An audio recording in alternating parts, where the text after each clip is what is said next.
চট্টগ্রামে খুব পরিচিত দুই আবাসিক এলাকায় এখন গৃহস্থলী বর্জ্যের ছড়াছড়ি।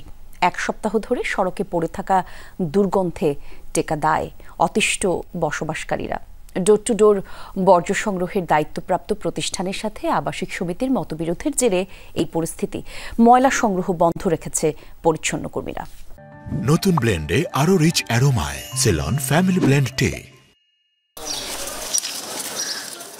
চট্টগ্রাম নগরীর ১৬ শহরে চশমা হিল আবাসিক এলাকার সব অলিগলি যেন ময়লার ভাগার। সড়কের দুপাশে বাসাবাড়ির সামনে বর্জ্যের স্তূপ।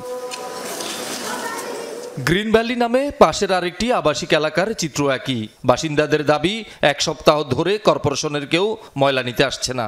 আবাসিকের কর্মীদেরও অপসারণে বাধা দিচ্ছে, ফলে দুর্গন্ধে নষ্ট হচ্ছে পরিবেশ।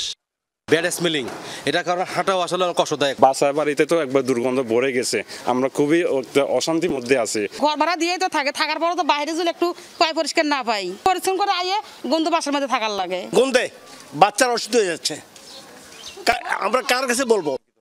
নিয়মিত কর দেওয়ার পরও এমন পরিস্থিতি সৃষ্টি হওয়ায় ক্ষুব্ধ স্থানীয়রা। কর্পোরেশন নাই টেন্ডারবাজি করে কাজের কাছে দিয়ে ফেলছে, দিয়ে ফেলার পরে এই অবস্থা। আজকে আমরা ১০-১২ দিন ধরে এই ময়লার উপর বাস করতেছি। পরিচ্ছন্ন থাকুক, সবসময় ময়লা নিয়ে গেছে, এরকম ময়লা নিয়ে যাবে, আমরা কি ময়লার মধ্যে বসবাস করবো? সিটি কর্পোরেশনের দায়িত্ব দিয়েছে পর্যন্ত এই অবস্থা চলে। সিটি কর্পোরেশনের থাকা অবস্থা আমরা যদি এরকম কর দিয়েও কষ্ট হয়, তাহলে সিটি কর্পোরেশনের থাকার কোনো প্রয়োজন নাই। বাসা প্রতি ৭০ টাকায় ওয়ার্ড ভিত্তিক বর্জ্য সংগ্রহে সম্প্রতি বিভিন্ন প্রতিষ্ঠানকে দায়িত্ব দিয়েছে সিটি কর্পোরেশন। এই এলাকার দায়িত্বপ্রাপ্ত মাতৃভূমি এন্টারপ্রাইজ কর্তাদের দাবি, আবাসিকের নিজস্ব ৪ জন পরিচ্ছন্ন কর্মীকে রাখা না রাখা নিয়ে জটিলতার কারণে এ পরিস্থিতি। সোসাইটি তারা নিজেরা করতে চাচ্ছে, এখন যেহেতু এটা সিটি কর্পোরেশনের আন্ডারে চলে গেছে, তো এটা তো আমাদের মাধ্যমেই এটা করতে হবে। তো এটা নিয়ে তাদের সাথে কথাবার্তা এগুলি চলতেছে আর কি। ইনশাল্লাহ এটা সমসাময়িক আজকের মতন হয়ে যাবে, সমাধান হয়ে যাবে। বিষয়টি খতিয়ে দেখে পদক্ষেপ গ্রহণের আশ্বাস মেয়রের।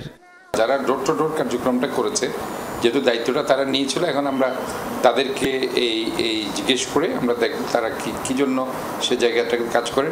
না হলে পরে আমাদের যারা কর্মকর্তা আছে তারা ইনশাল্লাহ সেটা পরিষ্কার করে ফেলবে। শহীদুল সুমন, যমুনা নিউজ, চট্টগ্রাম।